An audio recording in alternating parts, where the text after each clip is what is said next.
what we measure shows what we value. Currently, our core measure of progress is the gross domestic product, the GDP. Now, that is simply the sum of everything that we produce, buy, and sell.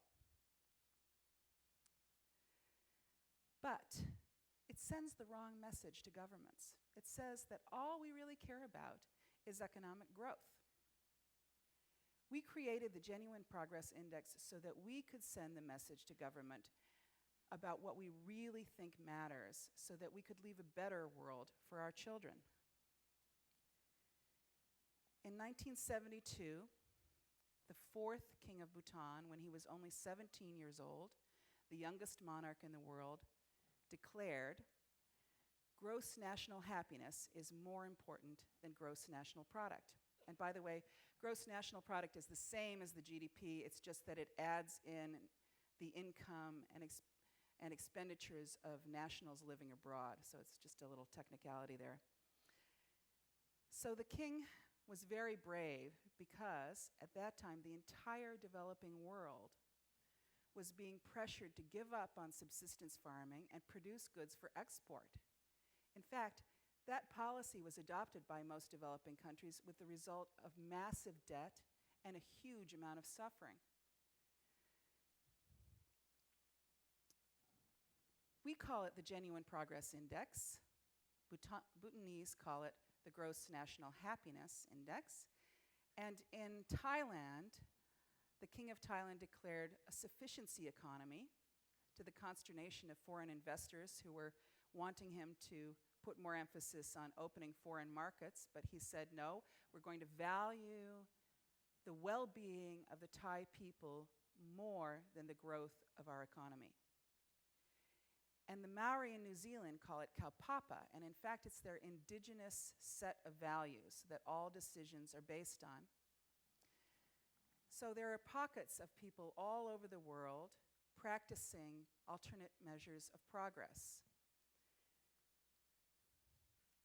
So what's wrong with the GDP? Nothing.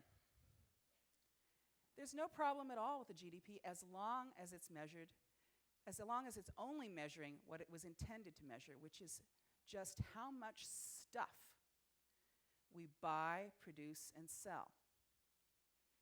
If you use it as a measure for well-being and progress, if you're measuring how prosperous we are or whether we're doing better or worse, then there are problems. And in fact, that's just what everybody is doing right now. You can tell by the press and by the way politicians talk and economists talk. They talk about the economy in terms of sickness and well-being. They say, when we're doing well, they say, oh, the economy is robust, it's healthy. And when it starts going downhill, they say the economy is ailing.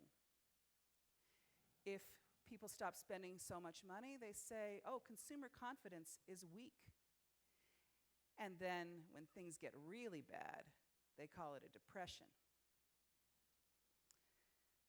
Well, the trouble with that is that anything can make the economy grow. Crime, war, sickness like diabetes, which is a 5 times, that 10 years ago, there's 5 times more diabetes. It's a growth industry. Another example is prisons. In the US, 1 in 99 adults is behind bars.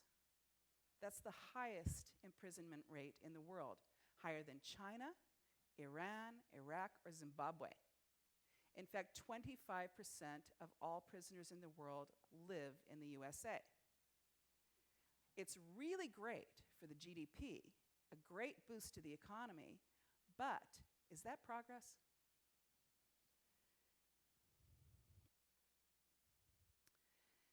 The Gulf oil spill, the BP oil spill, added almost $40 billion to the GDP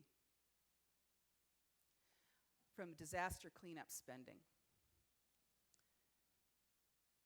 But we only counted what was spent. We didn't count the cost of environmental damage. We didn't count lost jobs in fisheries and tourism. We didn't count the despair that we all felt watching in horror as this entire ecosystem was destroyed. Maybe that's the biggest problem with the GDP. The GDP actually counts the use of environmental resources and natural resources as if they were economic gain. As we cut down more trees, the GDP grows, but we're not counting what we're leaving behind. That's like a factory owner selling off all his machinery.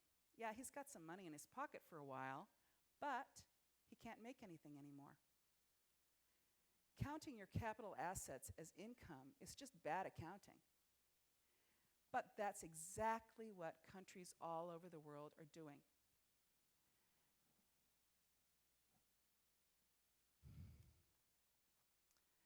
Well, we know all about that in Nova Scotia, where I'm from, because we did that with our fisheries. We had record landings, an incredible fishery GDP right up until 1992, and all of a sudden, whole species pretty much disappeared. Atlantic cod and halibut, for example. They had been fished almost to extinction. But that message was never sent to policymakers because of these record sales and record landings of fish. But overnight, 40,000 jobs were lost. So we learned the hard way. It's not environment or jobs. If you don't take care of the environment, you'll lose jobs. So let's redefine progress. Marilyn Waring, who's a New Zealand economist, did a lot of pioneering work saying, what if women counted? What if their economic contribution for all their unpaid labor was actually counted? That paved the way for a whole new policy around girls. Because we found out that if you give money to a girl to create an income for a girl, she will give back to her family and community. Now it makes just good economic sense to invest in girls. If you change the measure, you can change the whole conversation. And indicators change behavior too. When we started tracking the cost of solid waste landfills, people changed their behavior. They started recycling, they started composting, and they diverted waste from the landfills. We know exactly what we need to measure to see whether or not we are making progress. If you're healthy, your chances of being happy are much better than if you're ill, so we value health. If you live in a safe neighborhood, you're going to be much happier than if you're afraid to walk down the street at night. If you have knowledge, your potential for happiness is much better than if you're ignorant, so we value education. If you're connected to your culture and traditions and the place where you live, if you have a sense of community, you're going to be happier, and so on.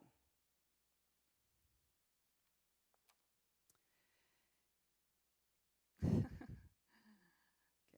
And we want to value all of our time, our free time as well as our paid time. By the way, we're not saying that we want to turn our backs on economic development, period. There's good economic development and bad economic development. In 2008, the fourth king abdicated in favor of his son, the fifth king, and Bhutan became a democracy.